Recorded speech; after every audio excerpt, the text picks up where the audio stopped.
When a man, after marrying a woman, is later displeased with her because he finds in her something shameful, and he writes out a bill of divorce and hands it to her, thus dismissing her from his house. My dear brothers and sisters, that is from the 24th chapter of the book of Deuteronomy in the Old Testament, verse 1. Sa Tagalog, kung mag-asawa ang isang lalaki, ngunit dumating ang panahon na ayaw na niya sa babae dahil may natuklasan siya ritong hindi kaaya-aya at gumawa siya ng kasulatan ng paghihiwalay, ibinigay ito sa babae at pinalayas ito sa kanyang pamamahay. And so, my dear brothers and sisters, even during the time of Jesus, divorce has been a given. There was already a divorce during the time of Jesus. But the question of the Pharisees comes not from asking whether there is a divorce or there should be a divorce or not. Because the confusion among the people is the words, something shameful. Hindi kaaya-aya. Well, unang-una, nung panahon ni Jesus, lalaki lang ang pwedeng mag-file ng divorce sa kanyang asawa. Ang babae, hindi.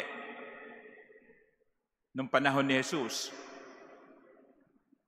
Kaya ang tanong ay, ano ang ground for divorce nung panahon ni Jesus? Sabi sa Deuteronomy, something shameful. Isang bagay na ginawa ng babae na kahiya-hiya. Now, during the time of Jesus, there were two schools of thought. No? One is the strict one, the strict school of thought, and the other is the liberal one. The strict school of thought says that something shameful can only mean infidelity, adultery. Nakisama yung babae sa ibang lalaki. Nakipagtalik ang babae sa ibang lalaki sa hindi niya asawa. Yun lang, infidelity. Kaya kapag natuklasan ni husband na yung kanyang wife ay nakipagtalik sa ibang babae, ang gagawin lang niya, susulat siya ng isang kasulatan, ayaw ko na sa'yo, hiwalay na tayo. And that's it. The other school of thought is this: anything can be considered something shameful. Hindi lamang adultery, it can also be as trivial as hindi ko gustong itsura ng mukha mo ngayon. No? Hindi pantay ang kilay mo. No? Ayoko na sa'yo. Hiwalay na tayo. O kaya, ang alat ng sabaw. Hindi ko nagustuhan. Hiwalay na tayo. Anything can be a reason.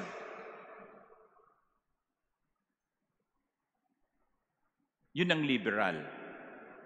Kaya ang tao nalilito. So, what will be the acceptable ground for divorce?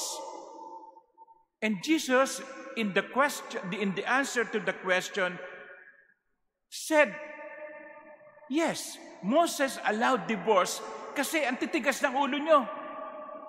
Ayaw nyo sumunod sa utos ng Diyos. Pinayagan niya ito bilang compromise. Pero tandaan nyo, balikan natin ang Genesis. Ano ang sabi doon? In the beginning, God made them male and female, and they who are two will become one flesh. Yun ang narinig natin sa unang pagbasa. Hindi yan ang original plan, ang sabi ng Panginoon. Oo, may mga mag-asawang naghihiwalay, may mga mag-asawang hindi magkasundo at naghihiwalay. Pero tandaan ninyo, hindi yan ang plano ng Diyos. sapagkat nilikha ng Diyos ang taong lalaki at babae at iiwan ng lalaki ang kanyang mga magulang at makikisama sa kanyang asawa at sila na dating dalawa ay magiging isa na lang. That was the plan. Divorce was just a compromise because people were stubborn. Mga ginigiliw kong kapatid, kahit po ngayon, hindi naman talaga maitatatwa na merong pagsasamang hindi nagtagumpay. Merong mga mag-asawa na lagi na lang nag-aaway. Kahit ano, nagiging dahilan ng pag-aaway. Yun lang hindi pagpatay ng ilaw, pinag-aawayan. Totoo po yun. Kaya mo siguro, ang maganda'y tignan natin. Una, bago ka mag-asawa,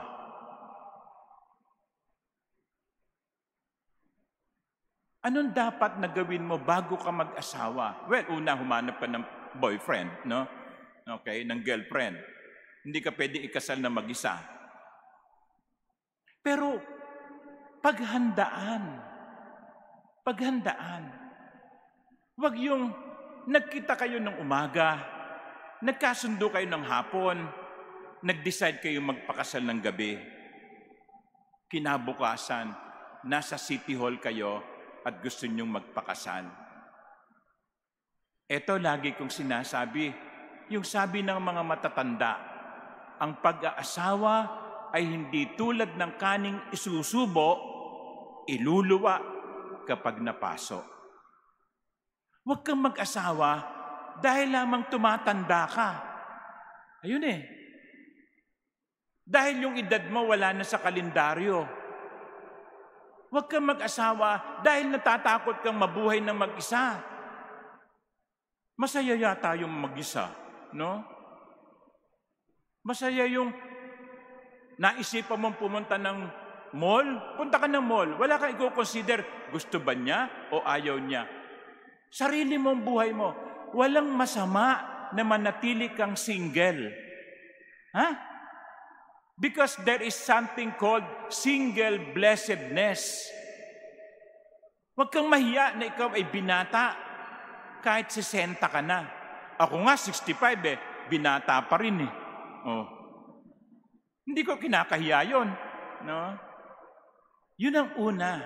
Sa mga mag-aasawa, siguruhin nyo na pag-isipan ninyo, na paghandaan ninyo, na pag-aralan nyo, na pagdasalan ninyo.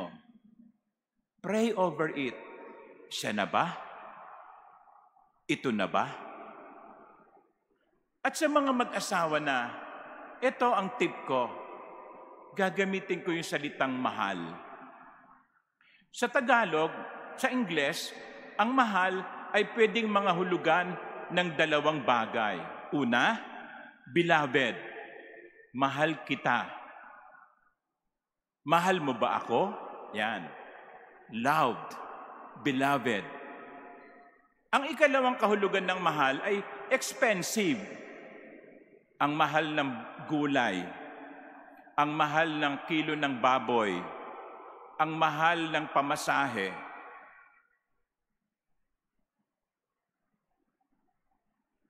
Ano ang katapat o yung kabaligtaran ng mahal? Mura. Kailan natin sinasabing mura? Kapag marami. Di ba? Bumababa ang presyo ng isang bagay kapag merong oversupply. Kaya tingnan nyo, sasabihin natin, mura ang sibuyas ngayon. Last year, ang mahal. Pero ngayon, mura na kasi ang daming sibuyas. Mura ng gulay ngayon kasi tambak ang gulay. Bumababa ang presyo. Mura dahil marami. Sa mga mag-asawa, huwag mo yung kunin yung mura dahil marami. Kunin mo yung mahal dahil isa. Kaya kapag nagmahal kayo, magmahal kayo ng isa lang na asawa. Huwag yung marami. Dahil mura? Hindi.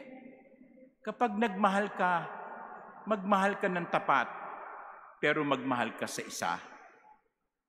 Eh, problema kasi, may mahal ka ng isa, may mahal ka pang pangalawa, ay may mahal ka pang pangatlo. Kaya nga may awit no? Sana dalawa ang puso ko. Gago, mamili ka. Kaya tayo nagkakaproblema no? Isa lang. Yun ang mahal. Mahal dahil hindi marami. Mura.